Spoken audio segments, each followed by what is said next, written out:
السلام علیکم ناظرین۔ اس ایپیسوڈ کے آغاز میں ہم دیکھتے ہیں کہ جنگل میں دمیر خان شدید غصے میں اپنے بھائی درسن سے سوال کرتا ہے، کیوں؟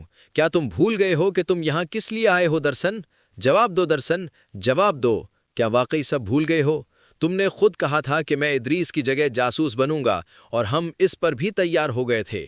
یہ کہتے ہی وہ ادریس کو پیچھے جانے کا اشارہ کرتا ہے اور اپنا سر پکڑتے ہوئے کہتا ہے، تمہیں خبریں لانی تھیں اور ہان کے سپاہیوں اور اس کی فوج کے بارے میں معلومات لانی تھیں۔ وہ معلومات کہاں ہیں؟ درسن، درسن۔ اس پر درسن گھبرا کر پکارتا ہے، بھائی! دمیر خان غصے سے کہتا ہے، بھائی؟ کون سا بھائی؟ جب تک تم جاسوس ہو تمہیں میرے حکم ماننے ہوں گے۔ تم تیمور تاش کو میرے پاس لے کر آؤ گے۔ درسن کہتا ہے، ایسا کوئی شخص نہیں بچا جس پر تیمور تاش نے ظلم نہ کیا ہو۔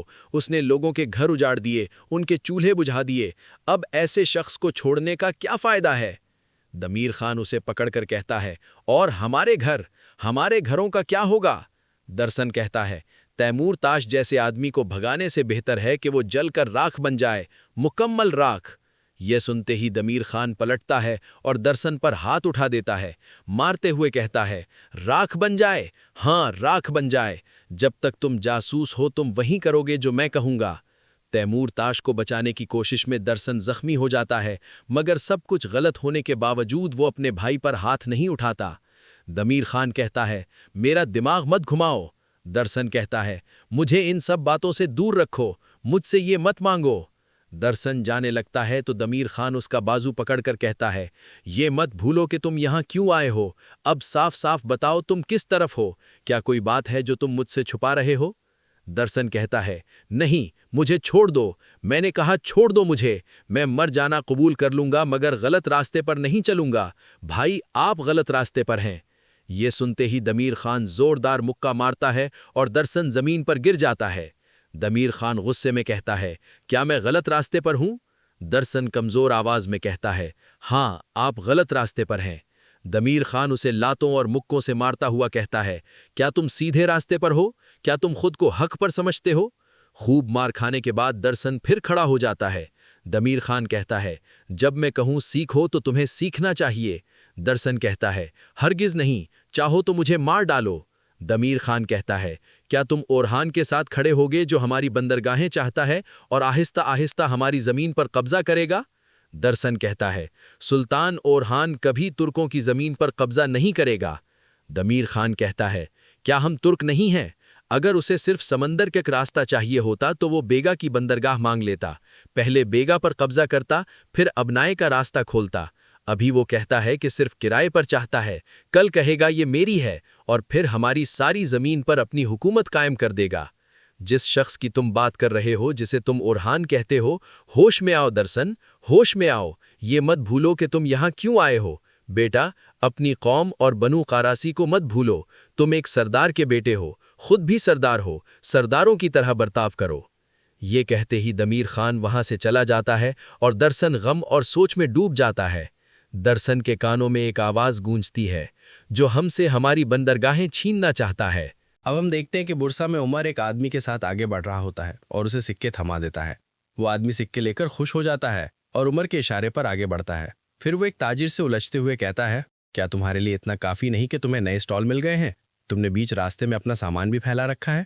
یہ کہتے ہی وہ تاجر کا سامان زمین پر پھینک دیتا ہے۔ بوڑھا تاجر چیخ اٹھتا ہے۔ ارد گرد کھڑے لوگ بھی عمر کے بھیجے ہوئے آدمی پر ٹوٹ پڑتے ہیں اور اسے دھکے دیتے ہوئے کہتے ہیں، چور ہو تم، چور! تم نے ہمارا رزق چھین لیا ہے۔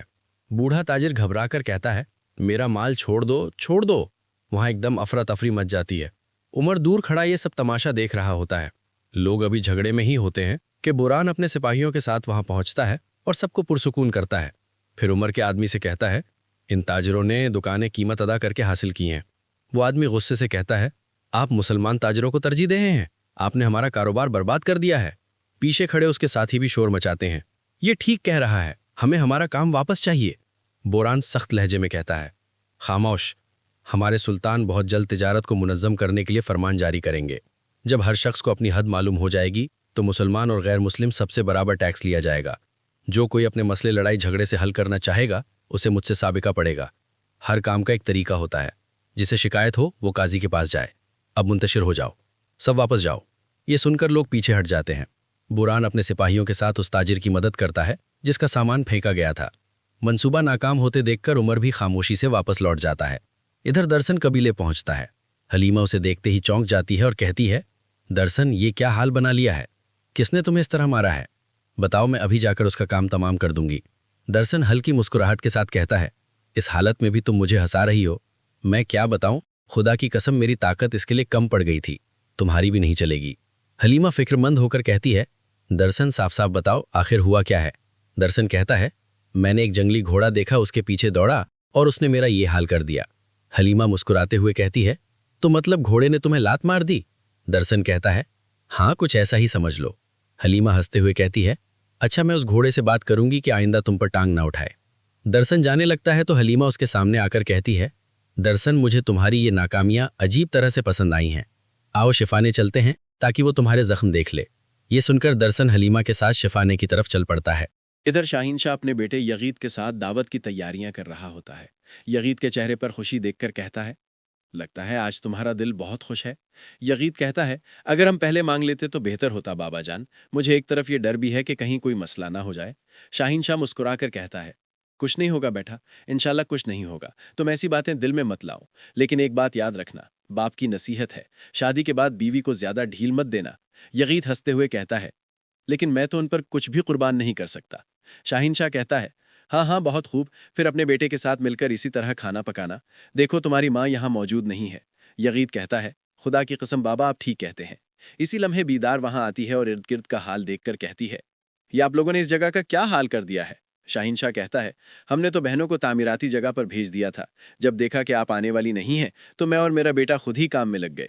دیدار کہتی ہے، ہاں اور بلا وجہ سب کچھ الٹ پلٹ کر دیا۔ ہمارے سلطان آج شام ہمیں دعوت دینا چاہتے ہیں، ایک اچھی خبر کے لیے۔ یہ سنتے ہی یغید اور شاہین شاہ کے چہرے کھل اٹھتے ہیں۔ یغید خوشی سے کہتا ہے، تو وہ ہماری میزبانی کریں گے، ہم جائیں گے، فاطمہ کا ہاتھ مانگیں گے اور وہ ہمیں دے دیں گے؟ کیا واقعی ایسا ہی ہے؟ دیدار مسکرا کر کہتی ہے، ہاں میرے بیٹے بالکل ایسا ہی ہے۔ شاہین شاہ کہتا ہے، انشاءاللہ تمہاری مراد پوری ہوگی بیٹا۔ یغید خوشی سے اٹھتا ہے، اپنی ماں سے گلے لگ جاتا ہے، پھر دوڑ کر باپ کے پاس جاتا ہے۔ وہ دونوں بھی اسے خوش دیکھ کر مسکرا دیتے ہیں۔ یغید دوبارہ اپنی ماں سے لپٹ جاتا ہے۔ ادھر جنگل میں علاؤالدین فلیویس کے پاس آتا ہے اور کہتا ہے، کیا بات ہے فلیویس، جب سے ہم قسطنطنیہ سے نکلے ہیں تم بہت خاموش ہو۔ فلیویس تلخ لہجے میں کہتا ہے، آپ لوگ چالے چلنا خوب جانتے ہیں علاؤالدین، پہلے بورسا، پھر ازنیک، گیملک کی بندرگاہ اور اب شہزادی اسپورچتا۔ علاؤالدین کہتا ہے، ہم نے جو کچھ بھی لیا ہے اپنے حق سے لیا ہے، یہ یاد رکھو، اور دوسرے معاملے میں شادی ہوگی یا نہیں اس کا فیصلہ صرف ہمارے سلطان کریں گے۔ یہ دو ریاستوں کا معاملہ ہے، کسی اور کو بولنے کا حق نہیں۔ ہم کافی آرام کر چکے ہیں، اب چلتے ہیں۔ فلیویس غصے میں خنجر پر ہاتھ رکھ لیتا ہے اور علاؤالدین آگے بڑھ جاتا ہے۔ رات کے وقت قبیلے کے زندان میں سلطان اورحان تیمور تاش کے پاس آتے ہیں۔ تیمور تاش طنزیہ انداز میں کہتا ہے، تم مجھے دیکھنے کیوں آئے ہو؟ کیا میری یہ حالت دیکھ کر خود پر فخر کرنے آئے ہو اورحان؟ سلطان کہتے ہیں، میں قسم کھاتا ہوں تم جیسے کو دیکھ کر مجھے صرف غصہ آتا ہے، لیکن اب تم آزاد ہو، جا سکتے ہو۔ تیمور تاش حیران ہو کر پوچھتا ہے، کیوں؟ تم مجھے کیوں چھوڑ رہے ہو؟ سلطان جواب دیتے ہیں، تم الہانی ریاست کے لیے اب کچھ بھی نہیں ہو، تم میرے کسی کام کے نہیں رہے۔ تیمور تاش کہتا ہے، تم غلط کر رہے ہو، اس سوچ کے ساتھ تم اور تمہاری ریاست ایک دن تباہ ہو جائے گی۔ اگر میں تمہاری جگہ ہوتا تو کبھی رحم نہ کرتا۔ سلطان پر اعتماد لہجے میں کہتے ہیں، اس کے برعکس یہی عقل اور اصول میری ریاست کو قیامت تک قائم رکھیں گے۔ تم مجھے نہیں سمجھ سکتے، اور جو کچھ تم نے کیا ہے میں نے الہانی ریاست کے خان کو خط لکھ کر سب کچھ بتا دیا ہے۔ تیمور تاش ہنستے ہوئے کہتا ہے، ایک اور غلطی، میرا بھائی خان یقیناً مجھے ڈھونڈنے کے لیے پہلے ہی آدمی بھیج چکا ہوگا، دیکھتے ہیں تم اسے کیا جواب دیتے ہو۔ سلطان کہتے ہیں، میں نہ تمہیں کسی کے کہنے پر چھوڑ رہا ہوں نہ کسی کے کہنے پر مار رہا ہوں، میرا نام اورحان ہے اور اب یہاں میرا حکم چلتا ہے۔ سپاہیوں، اسے سرحد تک چھوڑاؤ۔ یہ سنتے ہی سپاہی تیمور تاش کی زنجیریں کھول دیتے ہیں۔ تیمور تاش حیران اور پریشان سا السلام علیکم کہتا ہے اور باہر کی طرف چل پڑتا ہے۔ تیمور تاش کے جانے کے بعد کارا خلیل سلطان سے کہتا ہے، آپ کے حکم کے سامنے میری گردن بال سے بھی باریک ہے میرے سلطان، مگر میں سوچ رہا ہوں کیا ہم نے واقعی درست فیصلہ کیا ہے؟ سلطان جواب دیتے ہیں، تیمور تاش خاموش بیٹھنے والوں میں سے نہیں ہے۔ خلیل کہتا ہے، وہ یقیناً فوج جمع کرے گا، الہانی خان کو للکارے گا اور الہانی خان بھی اسے ہر جگہ ڈھونڈے گا، انجام یہی ہوگا کہ وہ دونوں ایک دوسرے کو کھا جائیں گے۔ کارا خلیل کہتا ہے، اور اس طرح مشرق کی طرف سے خطرے کا دروازہ بند ہو جائے گا، اب الہانی ریاست ہمیں تنگ نہیں کرے گی میرے سلطان۔ سلطان گہری سوچ میں کہتے ہیں، لیکن ایک بہت بڑی جنگ ہمارے سامنے ہے۔ وہ ترک ریاستیں جو ہمیں بڑھتا ہوا دیکھ رہی ہیں، وہ ہمارے خلاف گھات لگائیں گی اور ہم سے لڑنا چاہیں گی۔ ہم انہیں اپنی طاقت دکھائیں گے اور اسی وقت ہم ازنک کی طرف پیش قدمی کریں گے، کیونکہ ازنک ہی قسطنطنیہ کے دروازے کھولے گا۔ ناظرین، اس کے بعد ہم دیکھتے ہیں کہ سلطان اپنے گھر والوں اور شاہنشاہ کے گھر والوں کے ساتھ بیٹھ کر کھانا کھا رہے ہوتے ہیں۔ دیدار کے اشارے پر شاہنشاہ سلطان سے کہتے ہیں، سلطان معظم، ہمارے آنے کا سبب آپ جانتے ہیں۔ ہم یہاں ایک نیا خاندان بسانے کی نیت سے آئے ہیں۔ اس پورچا کہتی ہیں، اگر یہ کوئی نجیب معاملہ ہے تو ہم باہر چلے جاتے ہیں۔ سلطان مسکرا کر کہتے ہیں، آپ تشریف رکھیں شہزادی اس پورچا، تاکہ آپ ہماری روایت جان سکیں۔ یہ ایک خیر کا کام ہے۔ پھر سلطان شاہنشاہ سے کہتے ہیں، ہمارے بزرگ کہا کرتے تھے کہ اگر خاندان مضبوط ہو تو ریاست مضبوط ہوتی ہے، اور اگر خاندان بکھر جائے تو ریاست بھی بکھر جاتی ہے۔ جسے ہم خاندان کہتے ہیں، وہ صرف قبیلے کے اندر کا گھر نہیں، بلکہ سرحدوں پر جلتا ہوا چولہا، بازار میں تاجروں کی دعا اور قافلے میں یتیم کی حفاظت بھی خاندان ہی ہے۔ اسی لیے آج کی رات ہم ایک خیر کے لیے اکٹھے ہوئے ہیں۔ شاہنشاہ ادب سے کہتے ہیں، بے شک سلطان معظم، بالکل ایسا ہی ہے۔ ہماری بیٹی فاطمہ عثمان سردار کی امانت ہے۔ وہ ہمارے گھر کی صرف بہو نہیں بلکہ بیٹی ہوں گی۔ ملہون خاتون کہتی ہیں، شاہنشاہ سردار، ہمیں پورا یقین ہے کہ اگر عثمان سردار آج یہاں ہوتے تو سب سے زیادہ خوش وہی ہوتے۔ آپ جانتے ہیں وہ یغید کو اپنے بیٹوں سے الگ نہیں سمجھتے تھے۔ اسی دوران فاطمہ شربت لینے کے لیے اٹھتی ہے، اور ناظرین، اسی پر یہ ایپیسوڈ اپنے اختتام کو پہنچتا ہے۔ ویڈیو پسند آئے تو لائک ضرور کریں، شیئر کریں، اور اگر ابھی تک چینل سبسکرائب نہیں کیا تو سبسکرائب بھی کر لیں۔ انشاءاللہ ملاقات ہوگی اگلی ویڈیو میں، تب تک کے لیے اللہ حافظ۔